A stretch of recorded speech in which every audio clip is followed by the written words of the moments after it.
ભાગેડુ લગ્ન અને લગ્ન નોંધણી મુદ્દે દરેક વ્યક્તિ અને સમાજ અત્યારે ચર્ચા કરી રહ્યો છે, પણ કોઈ ઠોસ ઉકેલ હજુ આવ્યો નથી. દીકરી ભાગી ગઈ, આ 5 શબ્દો સાંભળતા જ આખો પરિવાર જીવતે જીવતો મરી જાય છે. પણ શું આપણે ક્યારેય વિચાર કર્યું કે લાડકોડમાં ઉછેરેલી દીકરીને રાતોરાત ઘરની દિવાલો કેમ અજાણી લાગે છે? શું આ માત્ર દીકરીની ભૂલ છે કે પછી આપણા ખોખલા સામાજિક માળખા અને મૂળની આડઅસર? જ્યારે કોઈ દીકરી ઘર છોડીને ભાગી જાય ત્યારે સમાજ સૌથી પહેલા દીકરીના ચરિત્ર પર આંગળી ઉઠાવે છે, પણ કોઈ એ સવાલ નથી કરતું કે પિતાના ખભા પર બેસીને મોટી થઈ એ દીકરી એ ખભાને નીચો જોડાવા મજબૂર કેવી રીતના થાય? શું આપણા ઉછેરમાં કંઈક ખામી છે? શું આપણે દીકરીને સંસ્કારના નામે માત્ર સહન જ કરતા શીખવાડ્યું છે? નમસ્કાર, ગુજરાત BS9 TV ન્યૂઝમાં આપની સાથે હું ભગવતી વિશાવડિયા. સૌથી મોટો પ્રશ્ન એ છે કે સમાજ અત્યારે મૌન ધરીને બેસે છે. જ્યારે કોઈ દીકરી પ્રેમમાં ભૂલ કરે છે ત્યારે સમાજ એને સુધારવાની તક આપવાને બદલે તેને તરછોડી દેવાનું કે તિરસ્કાર કરવાનું કામ કરે છે. આ ડર જ દીકરીને ઘરથી દૂર લઈ જાય છે. રૂપાલા સાહેબે પણ હમણાં જ એક તાજેતરમાં સભામાં કહ્યું હતું, નેતાઓને પણ ટકોર કરી હતી કે દીકરા દીકરીઓ નથી માનતા એમાં આપણો વાંક છે, કારણ કે આપણે તેમને ઘડતા નથી. આપણે ભવ્ય ભવનો બનાવ્યા, લાખોના ખર્ચા કર્યા, લગ્નો પણ કર્યા, પણ શું દીકરીના મન સુધી પહોંચવાનો રસ્તો આપણે બનાવ્યો? જો દીકરીને ઘરમાં મિત્ર જેવું વાતાવરણ મળે, જો એને ખાતરી હોય કે દુનિયા સામે મારો બાપ ઢાલ બનીને ઉભો રહેશે, તો કોઈ દીકરી ક્યારેય ઘરનો ઉંબરો ઓળંગવાની હિંમત નથી કરતી.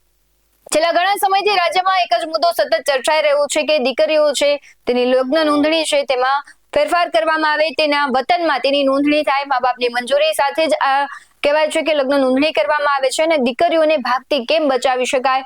સતત આ મુદ્દાઓ છે તે પાટીદાર સમાજ સહિત દરેક સમાજ છે હવે કહેવાય છે કે ચર્ચી રહ્યા છે, તેના નિરાકરણની વાતો કરી રહ્યા છે, ચિંતન શિબિરો થઈ રહી છે, પરંતુ આ મુદ્દે હવે પાટીદારોએ બાઈ ચડાવી છે. પાટીદાર સમાજના મંચ પરથી પાટીદાર નેતા તથા અખિલ ભારતીય ગુર્જર મહાસભા પાટીદાર સમાજના રાષ્ટ્રીય યુવા અધ્યક્ષ નચિકેત મુખી દ્વારા રાજકીય નેતાઓને ટકોર કરવામાં આવી હતી.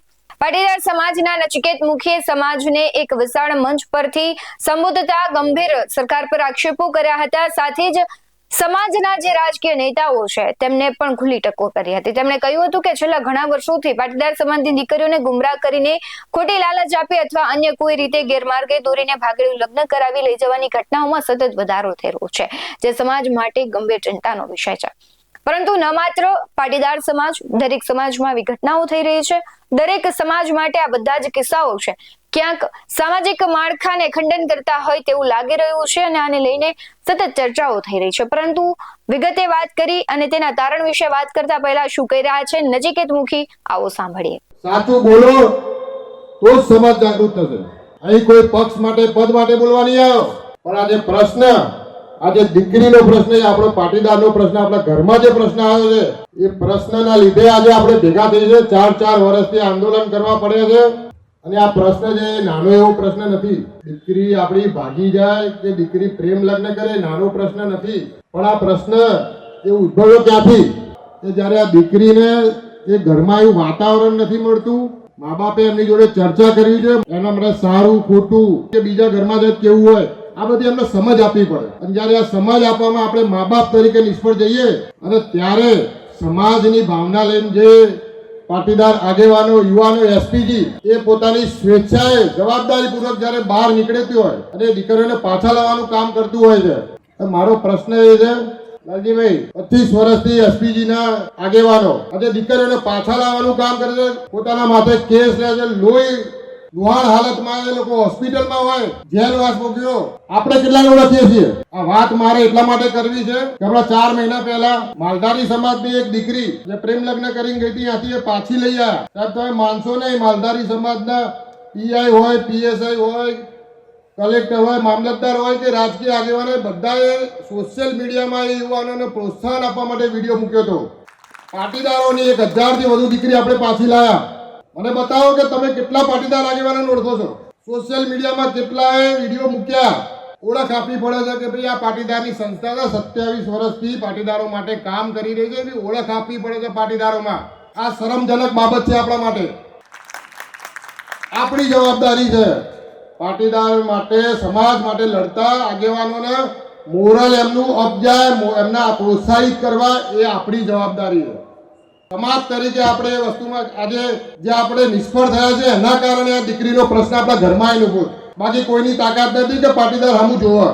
ગયા વર્ષની જ વાત છે, પાટીદાર ધારાસભ્ય અને પાટીદાર પીઆઈ હોવા છતાં જો પાટીદારની દીકરી અમરેલીમાં એનો જો વરઘોડો કાઢવામાં આવે ને એ લોકોના દ્વારા જ કાઢવામાં આવતો હતો, છતાં પણ આપણે રાજકીય આગેવાનો એક શબ્દ બોલ્યા નથી.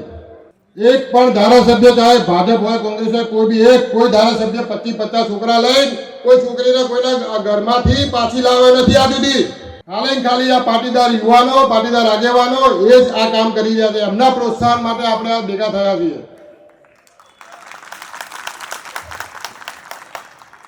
અને આ જે ધારાસભ્યો ખરા ને પોતાના બાયોડેટામાં લખતા હોય છે, હું આ સમાજનો છું, આ વિસ્તારમાં મારો આટલો સમાજ છે, મને ટિકિટ આપો તો હું જીતીશ, કેમ કે મારો સમાજનો મને સપોર્ટ છે.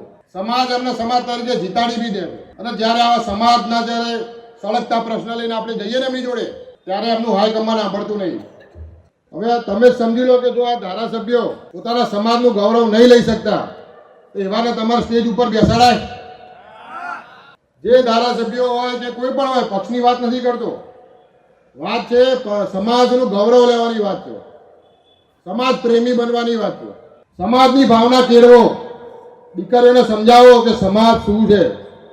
જેલ ભરો આંદોલન કર્યું તો લાલજીભાઈને માથામાં લાકડી વાગી હતી.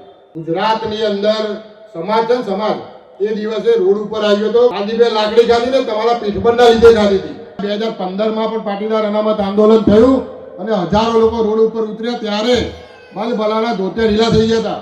એ તાકાત બતાવવા માટે તૈયાર થવું પડશે. તો ખાલી સમાજના 200, 500, 1000, 2000 છોકરાઓની જવાબદારી છે કે સમાજ માટે રોડ ઉપર ઉતરવું, દીકરીઓને પાછી લાવી. આપણી બધાની કોઈ જવાબદારી નહીં. આપણી જવાબદારી છે કે નહીં? આપણી જવાબદારીમાં આપણે શું કરવાનું? આ યુવાનોને પ્રોત્સાહન મળે એટલે યુવાનોની ઓળખ સમાજમાં શું છે તમારે બતાવવી પડશે. રિંકેશભાઈએ કીધું એમ કે લાલજીભાઈ કે એટલે વિધાનસભાનો ઘેરાવ કરી દેવાનો, એ વાત એકદમ તદ્દન સહમત છીએ અમે. 4 વર્ષથી આ એક મુદ્દા ઉપર 4 વર્ષથી દીકરી માટે આપણે દીકરી લગ્ન નોંધણીમાં ફેરફાર કરવા માટે લડી રહ્યા હોય, એટલે 4 વર્ષ પછી માનનીય આપણા મુખ્યમંત્રી ભૂપેન્દ્રભાઈ પટેલ એમ કહે કે હા અમે આમાં વિચારીએ છીએ ને આમાં કરી દઈશું, તો 4 વર્ષ આપણા વ્યર્થ ગયા. આપણી પાટીદાર શક્તિ એટલી નિષ્ફળ ગઈ. 4 દિવસમાં જે ફેસલો થવો જોઈએ 4 વર્ષ સુધી નહીં થયો. 100 વર્ષ કદાચ ભારતની સૌથી જૂની પાર્ટી, 100 વર્ષ જૂની પાર્ટી હોય કે ભારતની સૌથી મોટી પાર્ટી હોય, આગામી 100 વર્ષમાં એનું વર્ચસ્વ હશે કે નહીં હોય કોઈ નહીં ખબર, પણ પાટીદાર સમાજ અનંતકાળ સુધી રહેવાનો.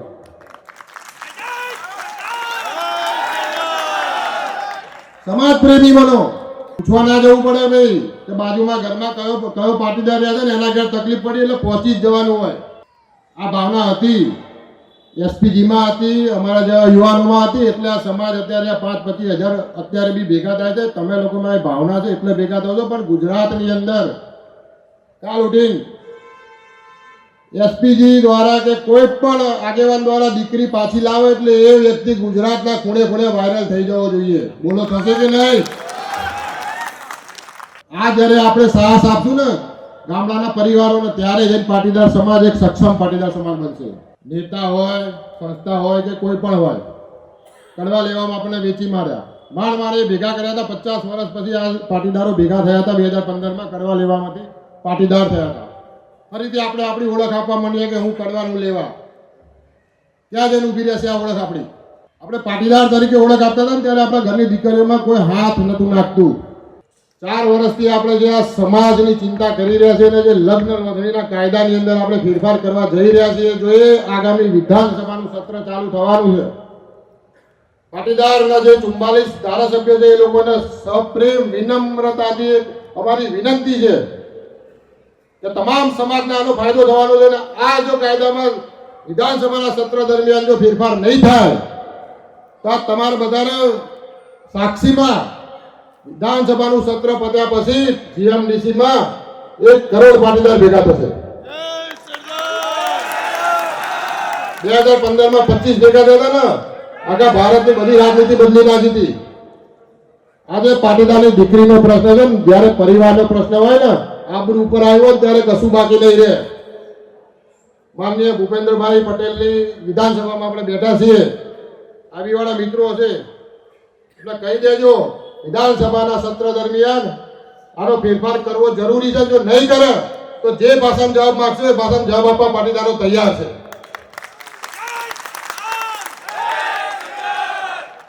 બે હાથ ઊંચા કરીને જોરથી સરદાર સાહેબને જયઘોષ કરીશું. જય સરદાર, જય સરદાર. દીકરી ભાગી જાય ત્યારે આબરૂ માત્ર પરિવારની નથી જતી, એ આખા સમાજની હાર હોય છે. આપણે દીકરીઓને કબાટમાં પૂરીને સુરક્ષિત રાખવા માંગીએ છીએ, પણ એના વિચારોને પાખો આપવાનું ભૂલી જઈએ છીએ. હવે જાગવાનો સમય છે. દીકરી પર નજર રાખવા કરતા દીકરી સાથે વિશ્વાસનો એવો સેતુ બાંધો કે એને બહારની દુનિયાના ખોટા વાયદાઓ ફીકા લાગે.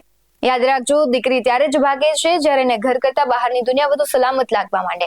તેને ખબર નથી 5 દિવસના પ્રેમમાં કે સારી રીતે રાખશે કે કેમ, પણ જે વાયદાઓ કરવામાં આવે છે, લાલચ આપવામાં આવે છે, દીકરીઓની અપરિપક્વ ઉંમર હોય એટલે એ વાયદાઓને લાલચમાં આવી જતી હોય છે. ત્યારબાદનું પરિણામ ખૂબ ગંભીર હોય છે. એટલે ટૂંકમાં કેવું એવું છે કે મા બાપે દીકરા દીકરીનું એવું ઘડતર કરવું જોઈએ કે તેના મનમાં કોઈ પ્રશ્ન થાય, તેને કંઈક કેવું હોય તો એ અસલામત ન અનુભવે, તેને મા બાપનો ડર ન હોવો જોઈએ. એક મિત્ર તરીકેની ભૂમિકા મા બાપની હોવી જોઈએ. બધી જ લોભ લાલચ બધી વાત અલગ છે, પરંતુ જો ધારે ને તો સમાજ અને મા બાપ જ દીકરીને રોકી શકે છે, એ પણ સમજણ થકી. કાયદો બને એ વાત અલગ છે, પરંતુ સમજણ થકી જે પરિણામ આવી શકે એ કાયદો ના લાવી શકે. તમારું શું માનવું છે કમેન્ટ બોક્સમાં જરૂરથી જણાવજો. બાકી આવા જ વધુ અહેવાલો સાથે ફરી મળતા રહીશું. તમે અમારી યુટ્યુબ ચેનલને સબસ્ક્રાઇબ કરવાનું, અમને ફેસબુક અને ઇન્સ્ટાગ્રામ પર ફોલો કરવાનું ભૂલશો નહીં. બાકી અવનવી અપડેટ્સ મેળવવા માટે આપ જોતા રહો BS19 ન્યૂઝ. નમસ્કાર.